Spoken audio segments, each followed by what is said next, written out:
Halo apa kabar pemirsa, senang sekali rasanya dapat menyapa Anda kembali untuk memberikan Anda informasi seputar kinerja DPR RI dalam program Parlemen Newsroom bersama saya, Dedi Ramadan.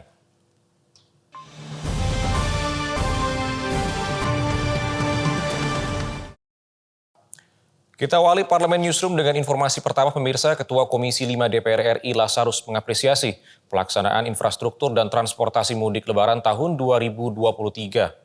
Lazarus menyebut angka kepuasan kelompok masyarakat naik 5% dibandingkan tahun lalu. Hal itu disampaikan Lazarus dalam rapat kerja bersama Menteri PUPR, Kepala BMKG, Kepala Basarnas, dan Korlantas Polri pagi ini. Berdasarkan survei evaluasi publik yang dihimpun Komisi 5 DPR, tingkat kepuasan masyarakat terhadap penyelenggara angkutan lebaran mencapai 78%. Angka itu naik 5% dibanding tahun lalu yang mencapai 73%. Hal ini tidak lepas dari upaya pemerintah dan stakeholder terkait untuk menciptakan kenyamanan dan keamanan dalam penyelenggaraan mudik lebaran. Kepuasan kelompok masyarakat umum terhadap penyelenggara angkutan lebaran adalah sebesar 78%. Komisi 5 yang representasi dari masyarakat ya mengucapkan terima kasih dan penghargaan setinggi-tingginya kepada seluruh personil pemerintah yang terlibat ya pagi, sore, siang, dan malam. Dalam kesempatan rapat kerja ini perlu kami pula sampaikan bahwa terjadi lonjakan penumpang cukup signifikan dalam angkutan umum pada periode Lebaran 2023. Dibandingkan dengan tahun-tahun sebelumnya itu sebesar 17,33 juta atau naik 15,28% dari tahun 2022. Selain itu, Lazarus juga menyebut masih terdapat kecelakaan lalu lintas sebanyak 5.894 kasus dengan 726 korban jiwa. Angka itu tercatat mengalami penurunan dibandingkan tahun 2022. Panji dan Rangga, TVR Parlemen, melaporkan. Pimpinan DPR RI menegaskan terkait kasus korupsi BTS 4G di Kementerian Komunikasi dan Informasi atau Kominfo, DPR RI dalam hal ini tentunya akan terus mendorong penegakan hukum serta bersama-sama memantau proses pembuktian hukumnya. Terkait isu dugaan dana korupsi BTS 4G mengalir ke beberapa partai politik, hal tersebut hanya gosip politik yang faktanya masih simpang siur. Sementara Wakil Ketua DPR RI Sufmi Dasko Ahmad menegaskan akan terus mendorong penegakan kasus korupsi BTS di Kementerian Komunikasi dan Informasi. Menurutnya dugaan dana korupsi BTS tidak perlu dikaitkan dengan partai politik tertentu. Terlebih hal itu telah ditepis Menko Polhukam Mahfud MD yang kini juga menjabat sebagai PLT Menkominfo. Kita dorong terus penegakan hukumnya dan kita akan sama-sama memantau. Seperti Pak Mahfud bilang, biarlah proses hukum yang membuktikan demikian. Tim Liputan TVR Parlemen melaporkan. Anggota Badan Anggaran DPR RI menyoroti beberapa kebijakan pemerintah dalam kerangka ekonomi makro dan pokok-pokok kebijakan fiskal tahun 2024. Di antaranya terkait utang negara, kebijakan subsidi, dan pembangunan IKN. Anggota Badan Anggaran DPR RI Rizky Aulia Rahman Natakusumah meminta pemerintah untuk mempertimbangkan berbagai masukan dari pakar ekonomi, khususnya terkait utang negara dan mendorong pemerintah dapat menjaga rasio utang agar berada pada level aman. Selain itu, ia meminta pemerintah meninjau ulang kebijakan subsidi kendaraan listrik karena dinilai kurang berpihak pada masyarakat kurang mampu. Untuk bagaimana level utang negara ini bisa stay di level yang aman. Artinya nggak mau kita mewariskan generasi penerus kita gunung utang yang luar biasa. Itu pertama. Kedua, banyak permasalahan terkait dengan ekonomi yang kita rasakan selama ini di Indonesia. Itu betul. Tapi jawaban yang dikasih itu benar-benar harus bisa berorientasi kepada program kerja yang ditujukan kepada rakyat miskin, rakyat kecil, pada wong cilik. Bukan justru memberikan subsidi kepada orang-orang yang mampu untuk memberi mobil listrik. Nah, ini hal-hal yang perlu ditinjau ulang oleh pemerintah. Tapi tentu masih banyak lagi yang kita bisa sampaikan dan pembahasan anggaran untuk tahun depan masih akan berlangsung. Terkait peran APBN terhadap pembangunan IKN, Rizky mendukung upaya pemerintah dalam membangun beberapa sektor strategis. Namun, dirinya mempertanyakan urgensi pembangunan IKN karena kondisi ekonomi masyarakat saat ini belum sepenuhnya pulih pasca pandemi COVID-19. Helmi Darmawan, TVR Parlemen, melaporkan. Komisi 8 DPR RI berharap Kementerian Agama dapat mengoptimalkan persiapan pelayanan ibadah haji bagi seluruh jamaah Indonesia serta memaksimalkan pemenuhan kuota keberangkatan haji yang diberikan pemerintah Arab Saudi. Berdasarkan laporan Kementerian Agama, sekitar 203.320 jemaah haji telah melunasi biaya perjalanan ibadah haji tahun ini sehingga telah memenuhi 100% kuota haji reguler. Selain itu, Indonesia juga mendapatkan 8.000 kuota tambahan yang diharapkan dapat segera didistribusikan kepada jemaah haji Indonesia. Terkait hal tersebut, anggota Komisi 8 DPR RI Ahmad berharap agar Kementerian Agama dapat melakukan segala persiapan dan pelayanan haji tahun ini dengan maksimal dan dapat mendistribusikan 8.000 kuota tambahan tersebut secara adil dan merata. Sehingga kita harapkan ke depan tahun 2023 ini tidak ada lagi jemaah, tidak ada lagi kuota kita yang tidak terpenuhi. Apalagi ini ditambah 8.000 bukan 8.000 orang. Nah ini kan memerlukan percepatan. Nah oleh sebab itu kita juga minta kepada Menteri mendistribusikan 8.000 ini seperti apa gitu kepada provinsi se-Indonesia ini. Sehingga mereka di daerah juga siap untuk menambah kuota ini.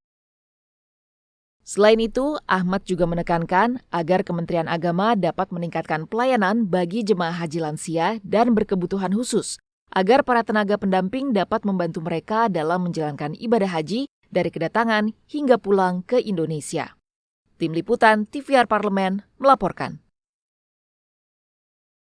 Komisi 8 DPR RI menghadiri pelepasan calon jemaah haji kloter 2 di Asrama Haji Bekasi, Jawa Barat untuk melihat pelayanan dan fasilitas di asrama haji dan persiapan keberangkatan para calon jemaah haji ke Tanah Suci.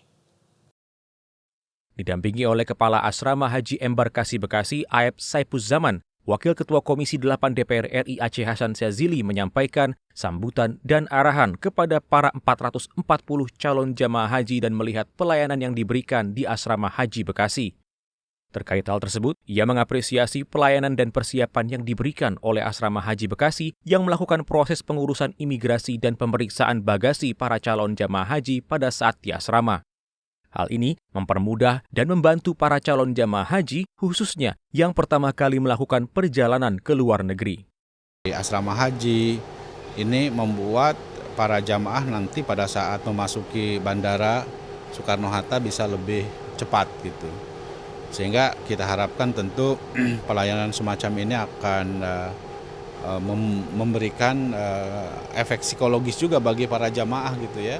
Apalagi kalau misalnya kita lihat jamaahnya baru pertama kali ke luar negeri gitu, tanpa harus melalui tahap-tahapan proses pemeriksaan imigrasi yang ya relatif rumit dan lama gitu. Komisi 8 DPR RI mendampingi pelepasan kloter awal calon jamaah haji di beberapa daerah seperti Medan, Solo, dan Jawa Barat dan akan melakukan rapat evaluasi terkait permasalahan yang ditemukan pada keberangkatan para calon jamaah haji. Dari Bekasi, Jawa Barat, Ferdian Nurrahman, TVR Parlemen, melaporkan. Pemirsa, selanjutnya kami akan mengajak Anda untuk membahas secara mendalam terkait kesiapan haji di tahun ini. Jadi pastikan Anda jangan kemana-mana bersama kami di Parlemen Newsroom.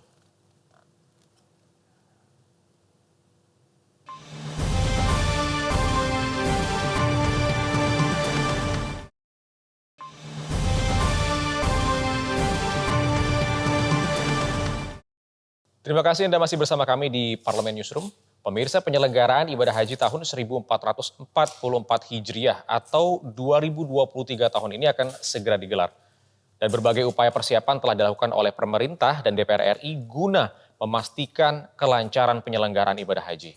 Mulai dari naiknya kuota jamaah haji hingga dihilangkannya batasan usia jamaah haji dalam penyelenggaraan haji tahun ini usai status pandemi COVID dicabut oleh WHO. Dan sekarang mari kita lihat sejauh apa persiapan penyelenggaraan ibadah haji di tahun ini.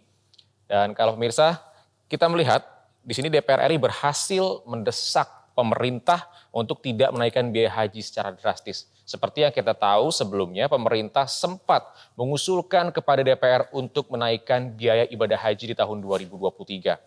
Kala itu, kenaikan biaya ibadah haji tahun 2023 dikarenakan pemerintah berencana merubah skema pembiayaan ibadah haji 2023 yang semula kurang lebih 70% didanai oleh nilai manfaat haji dan 30% ditanggung oleh jamaah.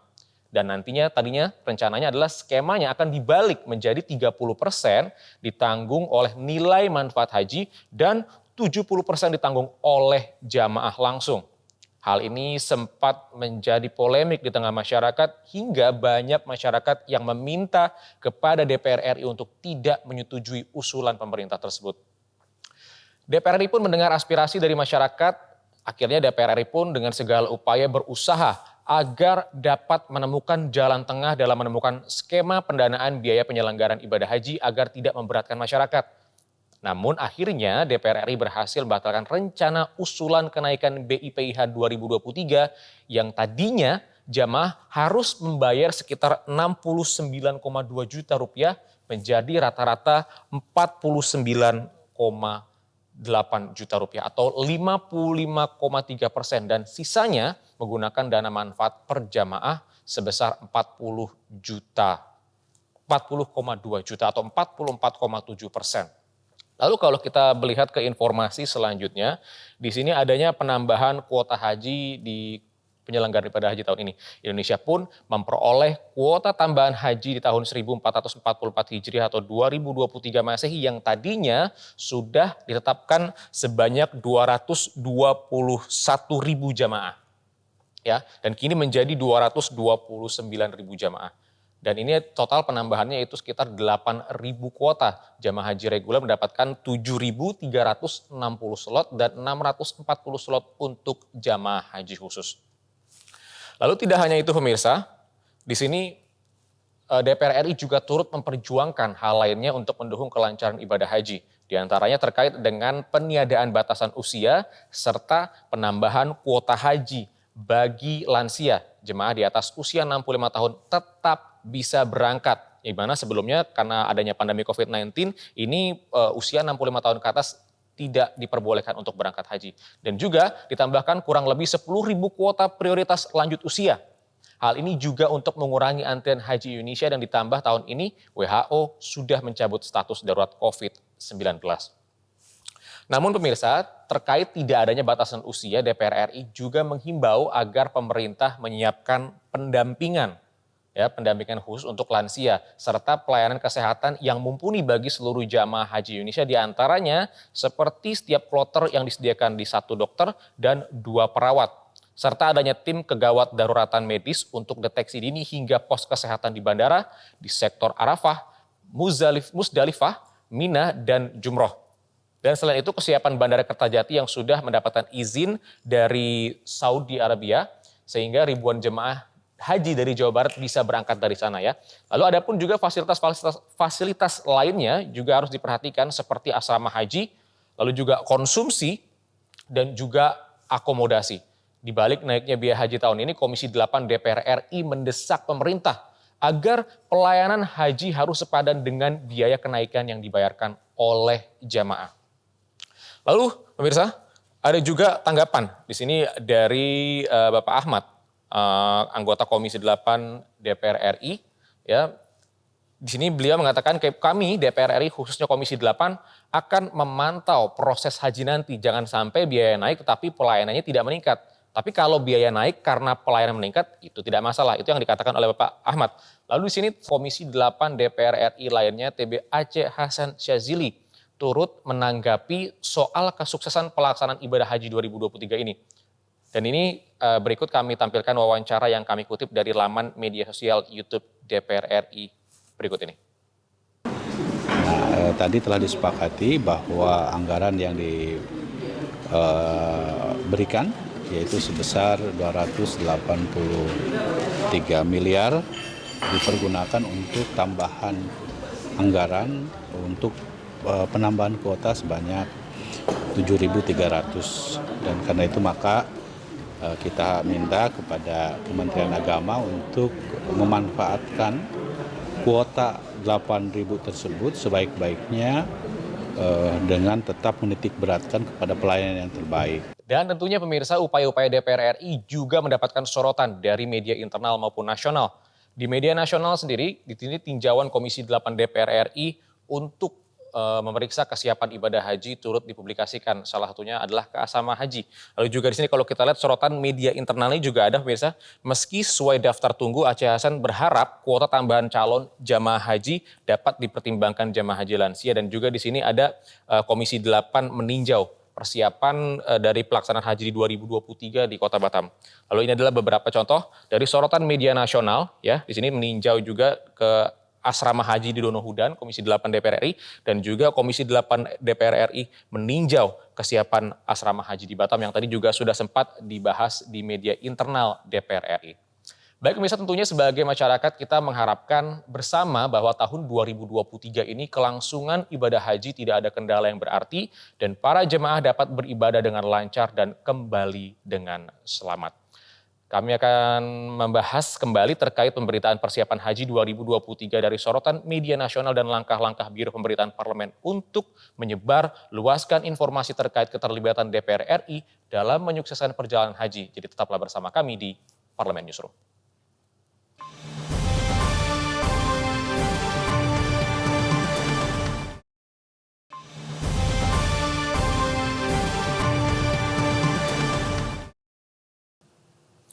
Ya pemirsa, Anda kembali menyaksikan Parlemen Newsroom. Di segmen sebelumnya kami sudah sedikit membahas pemberitaan mengenai imbauan DPR RI kepada pemerintah tentang kesiapan haji tahun 1444 Hijriah atau tahun 2023 ini.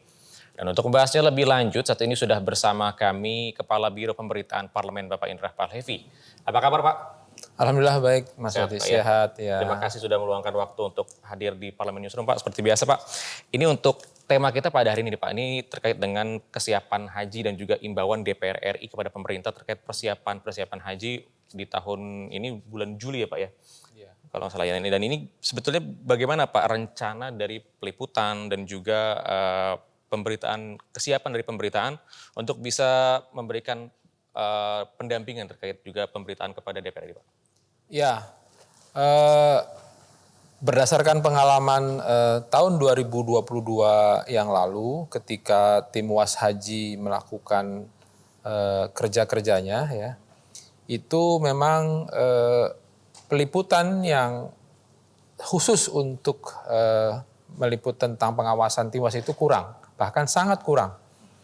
Pertama karena memang tidak ada satupun Biro Pemberitaan yang ikut, bahkan juga media eksternal yang ikut. Sehingga dalam prosesnya tim Was Haji itu bersama dengan tim dari Kementerian Agama ya dalam proses-proses persiapan dan pelaksanaan ibadah haji di Arab Saudi sana. Atas dasar hal itu, Pak Sekjen melakukan evaluasi secara menyeluruh sehingga insya Allah tahun ini tim Biro Pemberitaan akan turut serta ya untuk persiapan dan pelaksanaan. Ya, ada 2 tahap. Dan sebelumnya bahkan sejak beberapa hari yang lalu kita sudah ikut serta di tim Komisi 8 melepas pemberangkatan calon jemaah haji di setiap embarkasi yang saat ini masih berlangsung. Berarti nanti untuk pada saat keberangkatan ibadah haji ini nantinya akan ada tim Biro Pemberitaan yang meliput kegiatan dari Iya, betul. Jadi kebijakannya Pak Sekjen membawa tim khusus ya sehingga hasil kerja tim Was itu dapat terdokumentasikan dengan baik dan dapat tersampaikan kepada publik apa yang menjadi kerja dan temuan dari tim Was Haji Komisi 8 DPR RI. Baik, nanti setelah dari peliputan sudah ikut anggota Dewan untuk pergi ke Tanah Suci untuk bisa mendokumentasikan kegiatan selama pengawasan dari penyelenggaraan ibadah haji itu. Lalu bagaimana rencana setelahnya Pak? Apakah nanti akan ada strategi-strategi atau rencana-rencana khusus untuk bisa mempublikasikan kepada masyarakat Pak? Ya, kami akan menyampaikan informasi kepada masyarakat itu tidak harus menunggu pulang. Tetapi pada saat kami bertugas di sana pun akan terus kita sampaikan baik melalui platform pemberitaan yang dimiliki oleh Biro Pemberitaan maupun juga oleh beberapa media yang diajak serta ya untuk ikut meliput dan juga melaporkan kerja-kerja tim Was DPR RI. Ini penting karena apa yang terjadi di Arab Saudi ya ada beberapa hal misalnya tentang transportasi, tentang pemondokan, tentang kesehatan, dan tentang catering itu Komisi 8 atau DPR RI secara keseluruhan ingin memastikan apa yang diterima oleh jamaah itu sesuai dengan kesepakatan ketentuan yang sudah dibahas di dalam rapat kerja antara Komisi 8 dan Kementerian Agama. Baik Pak, ini kalau seandainya kita beralih sedikit ke informasi yang lain Pak, nih kalau kita kembali kepada yang sudah dibahas tadi di segmen-segmen sebelumnya, bahwa kalau kita lihat di berita nasional ini baik di televisi maupun online, memang sejumlah media juga turut memberitakan kinerja DPR RI ini Pak. Berarti masyarakat mulai aware dengan bagaimana kinerja anggota Dewan sekarang ini. Nah, ini terkait dengan persiapan haji nih Pak, terlebih soal kesiapan layanan kesehatan bagi lansia. Bagaimana tanggapan Anda sebagai Kepala Biro Pemberitaan Parlemen? Ya, ini menjadi concern, apalagi kemarin Komisi 8 menyetujui tambahan kuota 8.000 jamaah. Itu pimpinan Komisi 8 dan seluruh anggota Komisi 8 ingin memastikan ya agar pertama prioritas kepada para lansia, ya, karena memang daftar tunggu kan sudah cukup lama ya.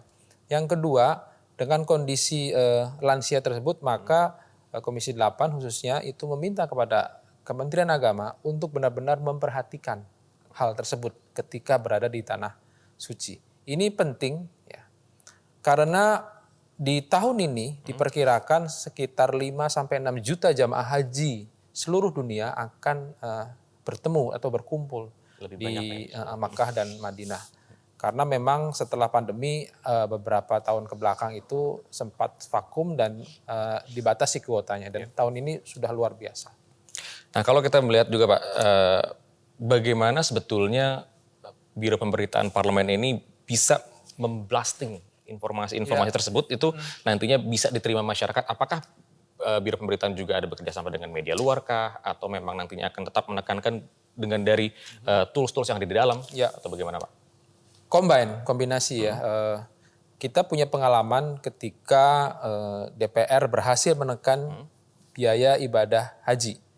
Di tahun ini usulan pemerintah sekitar 70 juta, lalu Komisi 8 berhasil menekan menjadi 49 jutaan ya, dengan item-item yang juga disepakati di situ. Apa yang diterima oleh jamaah dan mana yang bisa ditekan biaya-biaya yang dinilai sebetulnya tidak harus dikeluarkan sebesar itu oleh jamaah ya. Nah dari situ kita punya pengalaman yang sangat baik ya, dan kita akan bekerja sama dengan beberapa media eksternal secara langsung dan secara tidak langsung. Secara langsung kita akan mengikutkan tadi beberapa media mainstream ya. Secara tidak langsung tentu rilis-rilis yang kita sebarkan kepada media mitra kita juga menjadi bagian dari amplifikasi informasi tentang kinerja Tim Was Haji DPR RI kepada masyarakat. Selain memang platform media yang dimiliki oleh Biro Pemberitaan ya, baik televisi, radio, dan media sosial terutama yang sangat efektif, sangat ampuh menjangkau halayak terutama masyarakat di kalangan perkotaan dan milenial sekarang. Berarti sekarang untuk bisa mengakses informasi terkait dengan kinerja DPR ini semakin mudah Pak ya? Tidak hanya melalui sosial media DPR RI ataupun dari televisi parlemen dan juga radio parlemen, tapi juga pemirsa bisa melihat informasi ini dari berbagai sumber seperti media-media online dan juga media-media televisi di luaran yang sudah bekerjasama dengan Biro Pemberitaan Parlemen untuk bisa mengamplifikasi berita-berita dari kinerja anggota Dewan. Baik, Bapak, terima kasih banyak Pak sudah hadir, sudah meluangkan waktu. Terima kasih kembali juga sudah diundang kembali ini. Nanti kita akan kembali lagi Pak untuk membahas masalah-masalah selanjutnya Pak. Terima kasih banyak Pak. Pemirsa, dengan demikian berakhirlah sudah rangkaian acara Parlemen Newsroom pada hari ini. Atas nama Biro Pemberitaan, saya Didi Ramadan mengucapkan terima kasih atas perhatian Anda dan pamit undur diri. Dan sampai jumpa di program Parlemen Newsroom selanjutnya.